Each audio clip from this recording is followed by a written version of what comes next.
आजमगढ़ जिले में अपराधियों के हौसले इस कदर बुलंद हैं कि अब राजनीतिक नेताओं को भी निशाना बनाया जाने लगा है। भाजपा नेता व किसान मोर्चा के अध्यक्ष श्री कृष्ण सिंह किशन पर गुरुवार की रात कुख्यात अपराधियों ने जानलेवा हमला किया। गनीमत रही कि वह इस हमले में बाल बाल बच गए, लेकिन उनकी फॉर्च्यूनर गाड़ी का शीशा क्षतिग्रस्त हो गया। इस सनसनीखेज घटना के बाद शुक्रवार को श्री कृष्ण सिंह ने 4 नामजद आरोपियों के खिलाफ नगर कोतवाली में तहरीर देकर मुकदमा दर्ज कराया है। श्री कृष्ण सिंह किशन पुत्र प्रभुनाथ सिंह मयंक निवासी मोहल्ला रौपुर काली चौरा आजमगढ़ ने बताया कि वह दिनांक 24 जुलाई 2025 की रात अपने कार्यकर्ताओं के साथ उकोड़ा स्थित शिव बाबा ढाबा पर भोजन करने गए थे। रात्रि करीब 12:30 बजे जब वे भोजन के उपरांत अपनी फॉर्च्यूनर गाड़ी से घर लौट रहे थे, तभी कुछ कुख्यात अपराधियों ने उनका पीछा करना शुरू कर दिया। पीछा करते हुए अपराधियों ने गाड़ी रोकने का इशारा किया, लेकिन गाड़ी धीमी करने पर उन्होंने पहले हवाई फायरिंग की और फिर पत्थर मारकर उनकी गाड़ी का शीशा तोड़ दिया। श्री कृष्ण सिंह ने सूझबूझ से काम लेते हुए किसी तरह जान बचाई और वहां से भाग निकले। किशन सिंह ने आरोप लगाया कि इस हमले में उकोड़ा निवासी लव यादव शामिल है, जो अभी हाल ही में जेल से छूटकर आया है। उसके साथ भीम, शाकिब और हेमंत भी शामिल थे। उन्होंने कहा कि वह इन हमलावरों को जानते तक नहीं है। पुलिस ने श्री कृष्ण सिंह की तहरीर के आधार पर चारों आरोपियों के खिलाफ सुसंगत धाराओं में मुकदमा दर्ज कर लिया है। पुलिस अधिकारियों ने भरोसा दिलाया है कि जल्द ही आरोपियों की गिरफ्तारी कर ली जाएगी। और आज कोतवाली गए हैं, क्या मामला है? मेरा नाम श्री कृष्ण किशन है और कल रात में मैं भोजन करने गया था। उकरौड़ा के आगे एक सर्विस लेन है, वहाँ एक ढाबा है। वहाँ पे मैं अपने साथी कार्यकर्ताओं के साथ भोजन कर रहा था। तो भोजन करते समय मुझे आभास हुआ कि कुछ अराजक तत्वों के नज़रों में मैं वहाँ पे देखा जा रहा हूँ और वे लोग मुझको घूर रहे थे। तो फिर मुझे लगा कि मुझे यहाँ पे रहना उचित नहीं है और उसके बाद में मेरे साथ में एक अप्रिय घटना घटित हो गई।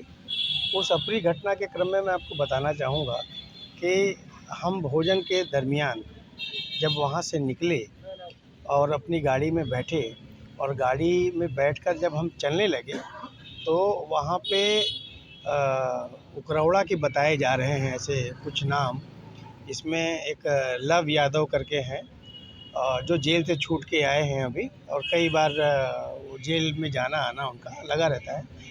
और दूसरे हैं उनके साथ में कोई भीमसेन करके नाम आ रहा है और कोई एक साकिब करके हैं और एक हेमंत करके हैं। ये 4 ऐसे नाम हमारे सामने हैं जिनको मैं जानता नहीं, जो हमको पुलिस के द्वारा और एक व्यक्ति की शायद उसमें गिरफ्तारी पुलिस के द्वारा की गई है। तो जब हमारी गाड़ी निकली है तो सबसे पहले इन लोगों ने हमारी गाड़ी को रोकने का प्रयास किया जबरन, और मैं अपनी फॉर्च्यूनर कार से जा रहा था। तो जब वो नहीं रोक पाए तो फिर उन्होंने गोली चलाई और गोली चलाने के बाद में मेरी गाड़ी की जो गाड़ी चला रहे थे उनका पैर ब्रेक पे दबा और उसके बाद फिर से वो स्लेटर लेके वहाँ से आगे निकलने का जो है प्रयास किए। उतने देर में उनके दूसरे हाथ में, जो 3 व्यक्ति गाड़ी पे थे, उसके दूसरे हाथ में जो आधा ईंटा होता है वो आधा ईंटा चला के उन्होंने मारा और मेरी गाड़ी का शीशा टूट गया। तो इस विषय को लेकर आज हम लोग कोतवाली में आए थे, पुलिस के पास आए थे। योगी सरकार है और हमको अपनी सरकार और हमारी सरकार की जो कानून व्यवस्था है उस पर पूरा विश्वास है कि पार्टी अपनी पार्टी कार्यकर्ताओं के साथ बहुत मजबूती से खड़ी रहेगी।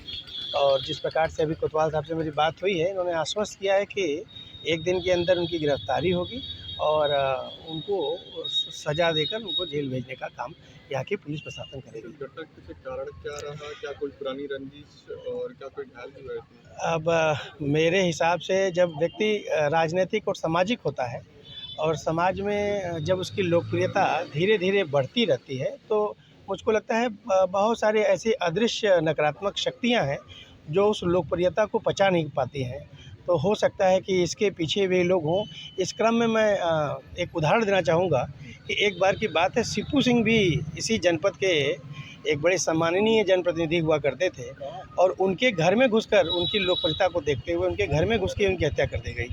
मुझको जो रात से मैं जो अपना अनुभव कर पा रहा हूँ, चूँकि मैं डरपोक नहीं हूँ, मैं भयभीत नहीं हूँ, मैं बहुत सशक्त हूँ और मैं बड़ी ऊर्जा के साथ में ये बताना चाहूँगा आपको कि जो घटना शिपू सिंह के साथ हुई, उनकी लोकप्रियता को देखते हुए मुझे भय है कि कहीं वो घटना दोबारा इस शहर में दोहराई न जाए, क्योंकि उसी क्रम में जो लोग देख रहे हैं आज हमारे समाज में, जो अराजक तत्व जिनका नाम आ रहा है हमारे सामने, उनकी भी भूमिका कहीं न कहीं इसी प्रकार से दिख रही है कि वे कल अगर हमारे पास ये गाड़ी नहीं होती और हमारे साथी के पास विवेक नहीं होता, तो हम अपने स्वविवेक से वहाँ से निकलते नहीं, तो हो सकता था कि कल मेरी भी हत्या कर दी जाती।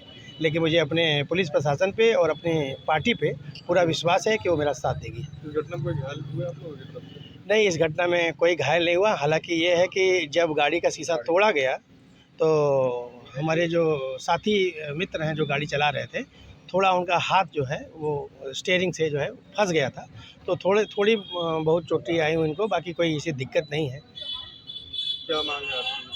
हमारी मांग सिर्फ ये है कि जिस प्रकार से योगी सरकार की कानून व्यवस्था चल रही है, मैं उस कानून व्यवस्था पे पूरा विश्वास करते हुए उस कानून व्यवस्था से ये मांग करता हूँ कि इस प्रकार की घटना, चूँकि मैं जनप्रतिनिधि हूँ और जनप्रतिनिधि के साथ में इस प्रकार की अगर घटना घटित हो रही है उस क्षेत्र में, तो ये आने वाले समय में दोबारा स्थान न ले पाए और जो दोषी हैं उनको कड़ी से कड़ी सज़ा मिले, उनकी गिरफ्तारी हो और उनको जेल भेजा जाए।